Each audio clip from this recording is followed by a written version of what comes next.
देख करके बोली है स्वामी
सच्ची कहा माता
मेरे श्रोता रानी तारावती जब रोने लगी कहने लगी महाराज ये समाज के लोग मुझे बाज कहते हैं तुम्हें निर्वंशी कह रहे हैं ये समाज हमें जीने नहीं देगा एक पुत्र जन्म लेकर के मर क्यों नहीं जाता तो ये समाज के लोग मुझे बाज नहीं कहते। आज माता मैया से रोने लगी है तारावती बैठ करके और कहने लगी ना ऐसे जीवन से तो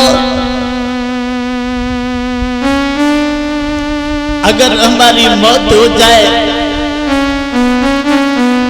तो ही अच्छा रहेगा। ये समाज के लोग तरह तरह के ताने मार रहे हैं ना।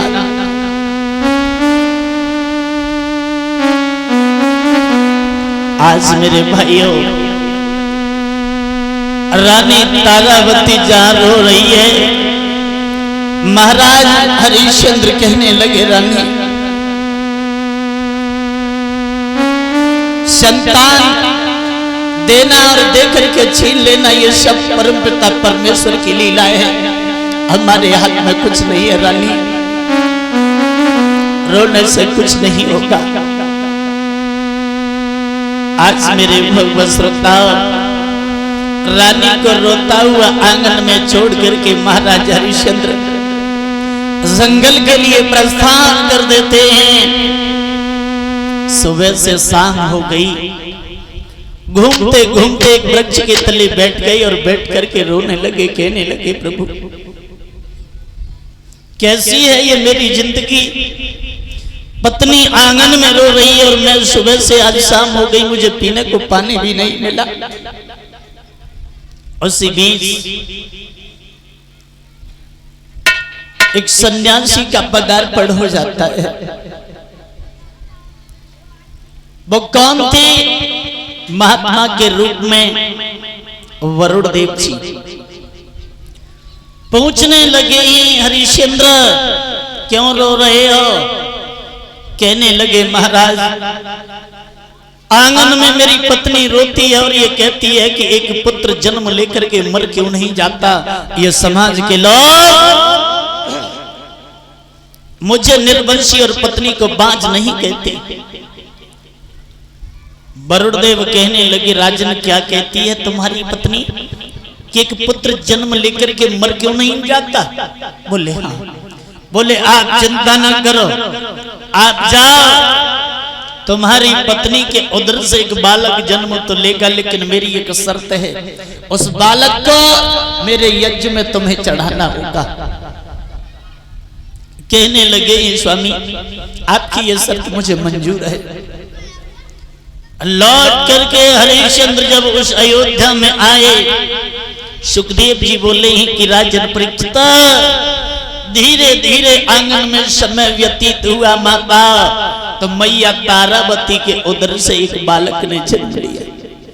जब बालक का जन्म हुआ वरुण देव जी पहुंच गए, कहने लगे हरिश्चंद्र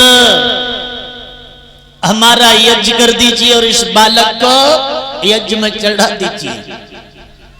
हरिश्चंद्र कहने लगे हाथ जोड़ करके कि स्वामी जी अभी तो उस बालक की मैया ने इस बालक को जी भर के देखा भी नहीं है, मैं इस बालक को कैसे उसकी मैया से अलग कर सकता हूं?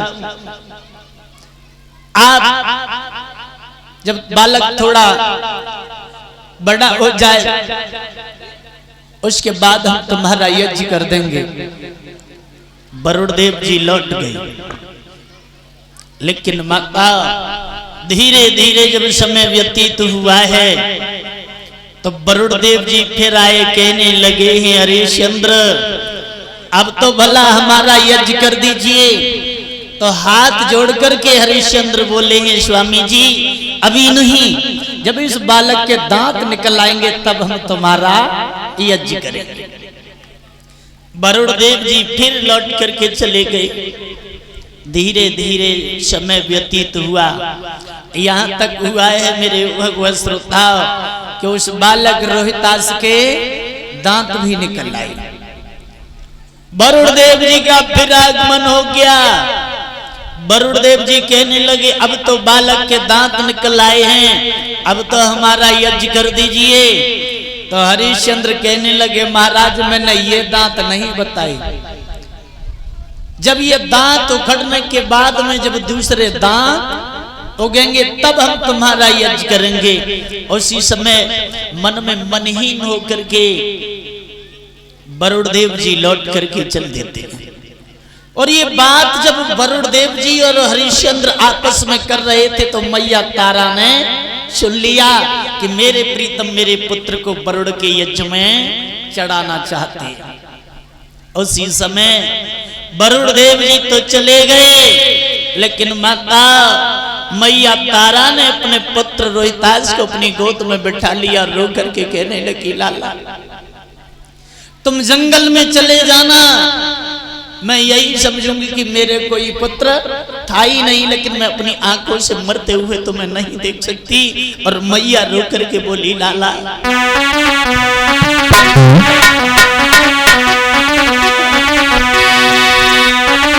कि आंगन से लाला मेरे रमी गई और आंगन से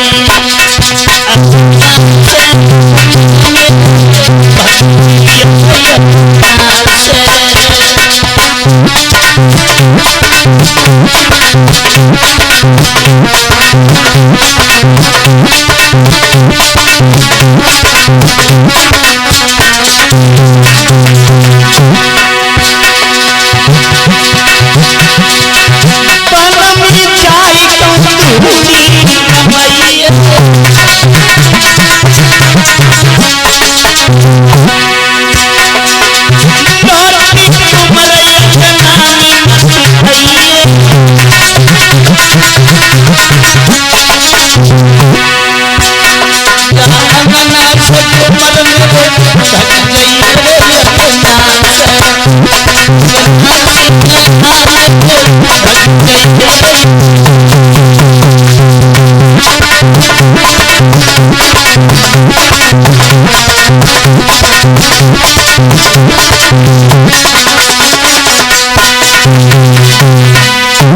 मैया तारा ने माता पुत्र रोहितास को आंगन से जंगल के लिए भगा दिया।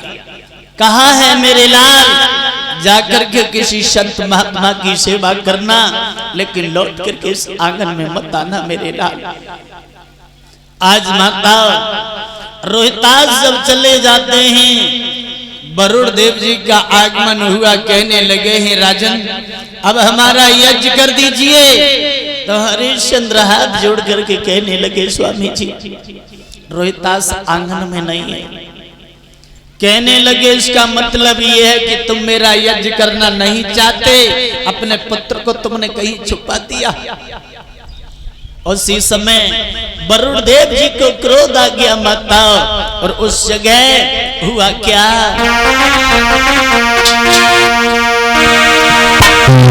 अरे हरिश्चंद्र और